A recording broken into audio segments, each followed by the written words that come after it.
Hello అండి. మా తేజు ఎప్పటినుంచో మ్యాగీ అడుగుతున్నాడు. మొన్న వాడికి గుర్తొచ్చిందనమాట.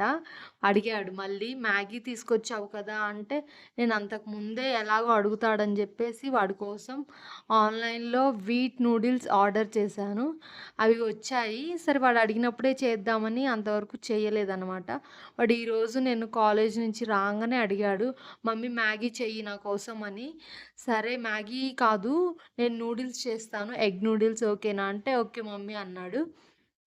సో, ఇక ప్రాసెస్‌లోకొస్తే ఒక పెద్ద గిన్నె తీసుకొని అందులో వాటర్ పోసుకొని, నూడిల్స్ కూడా వేసేసుకొని, కొంచెం ఆయిల్ ఒక టేబుల్ స్పూన్ ఆయిల్ వేసుకుంటే సరిపోతుంది.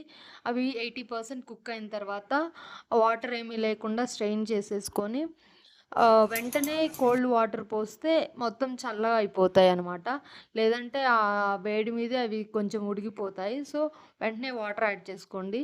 నేనైతే ఒక 4 ఎగ్స్ తీసుకొని బాగా బీట్ చేసి అందులో ఏసేసాను.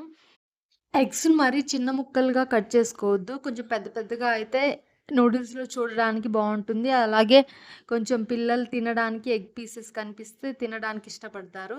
సో, నేను కట్ చేసుకున్న వెజిటబుల్స్ క్యాప్సికమ్, ఆనియన్, క్యారెట్, పచ్చిమిర్చి అన్నీ వేసేసుకొని ఒక 2 మినిట్స్ హై ఫ్లేమ్‌లో టోస్ట్ చేసుకున్నాను. ఉడికించి పక్కన పెట్టుకున్న నూడిల్స్ అందులో వేసి వెజిటబుల్స్ అన్నీ కలిసేలా మొత్తం బాగా కలుపుకోవాలి. తర్వాత ఒక spoon red chilli sauce, soya sauce, green chilli sauce అవన్నీ ఒక్కొక్క టేబుల్ స్పూన్ వేసుకున్న తర్వాత వెనిగర్ హాఫ్ టేబుల్ స్పూన్ వేసుకొని మొత్తం బాగా కలుపుకోవాలి.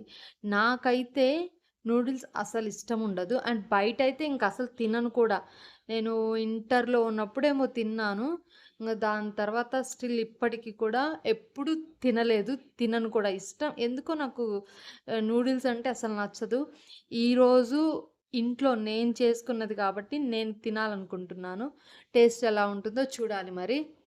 ఇక లాస్ట్‌లో తగినంత సాల్ట్, ఒక హాఫ్ స్పూన్ కారం నేనైతే కొంచెమే ఏసాను.